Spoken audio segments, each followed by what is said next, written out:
खड़ियाले विश्व sickle cell सचेतनता दिवस पालित। केंद्र सरकार आसंता 2047 सुधा आम देश को सिकिल सेल एनीमिया मुक्त करने को लक्ष्य रखि आज विश्व सिकिल सेल सचेतनता दिवस पालन करा जाउछि। खड़ियाल सब डिविजन डाक्तरखाना अनुष्ठित सभारे medical incharge doctor Ranjit Rout यह रोगर लक्षण और निराकरण उपर आलोचना करते। यह एक वंशगत रोग, पितामाता द्वारा पिला आसी था बोली। रोग आरंभ में चिकित्सा और औषध खाली रोगी सुस्थ जीवन जी पारि थाए।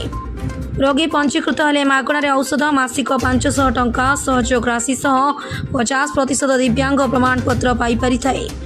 समस्त सिकलिन रोगी पंजीकृत हेबाकु से अनुरोध करथिले। मुख्य अतिथि खड़ियाल ब्लॉक अध्यक्षा पुष्पांजलि नंद, वीडियो बीरसेन बेहरा लोके रोग प्रति सचेतन हेबा सहित संपर्क भितर विवाह न करने को आह्वान देथिले।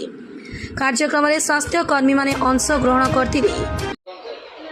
आज 19 जून 2024 विश्व सिकिल सेल डिजीज दिवस उपलक्ष्य रे आज गोटे आमर समारोह ये करागला एवं से आमर block chairman madam, BDO sir एवं पीआर आमर पब्लिक स्टेक होल्डर समस्ते आसते एवं यार मेन उद्देश्य है जे आमर जो यशस्वी प्रधानमंत्री जो 2047 सुधा भारत को एक विकसित राष्ट्र करने जो स्वप्न देखी ता अधीन जो आम जो आम 2047 सुधा आमर भारत को सिकिल सेल डिजीज फ्री करने ये प्रोग्रामटा लॉन्च हो। जेहेतु आमर पश्चिम ओडिशा एवं आमर Khariar area sickle cell disease रोगी बेसी अच्छा तेणु आम ये प्रोग्रामटा को केमिति धरातल एवं सब सब रोगी पाख पहुँची पार से आम जत्नवान होगा और समस्ते ट्राए करवा। आउ मेन जिनस है आमर सिकिल सेल एवं जिते पेसेंट अच्छा एवं डाटा कहूँ आमर गोटे सोसाइटी 1 ରୁ 2% पर्यंत सिकिल सेल डिजीज थे। से हिसाब से आमर 3-4 हजार रु बेसी खंडे थिबा कथा किंतु एबे आमर पाखरे आमर गवर्नमेंट डाटा हिसाब से 400-500 लोक आम पाखरे रजिस्टर्ड होती।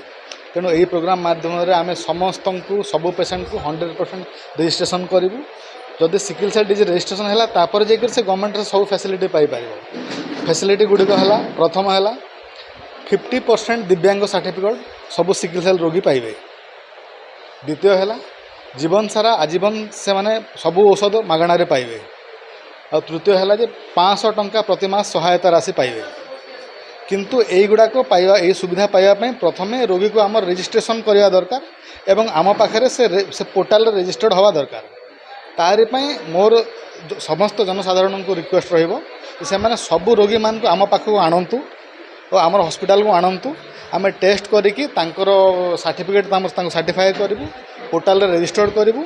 तद्वारा आम इजिली से माने दिव्यांग सर्टिफिकेट पाई पारिबे।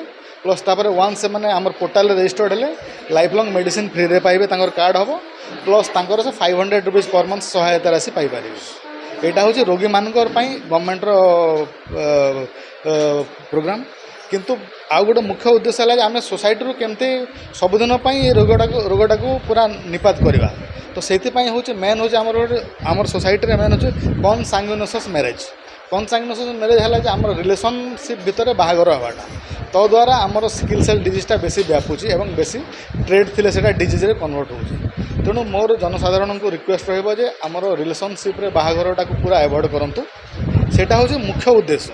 वन सेटा क्लियर हो गला आमर 90 ରୁ 95% सिकिल सेल डिजीज कमी जाए। किंतु सेटा गोटे माने निपुण माने माने पूरा डिजीजटा को पूरा माने निपात करने सेटा हूँ आमर मुख्य वार्ता।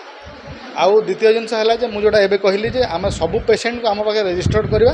तेणु से गवर्नमेंट सब फैसिलिटी पाई पार। नुआपड़ा जिलार स्वतंत्र प्रतिनिधि कमल लोचन माझी रिपोर्ट, ओडिशा खबर।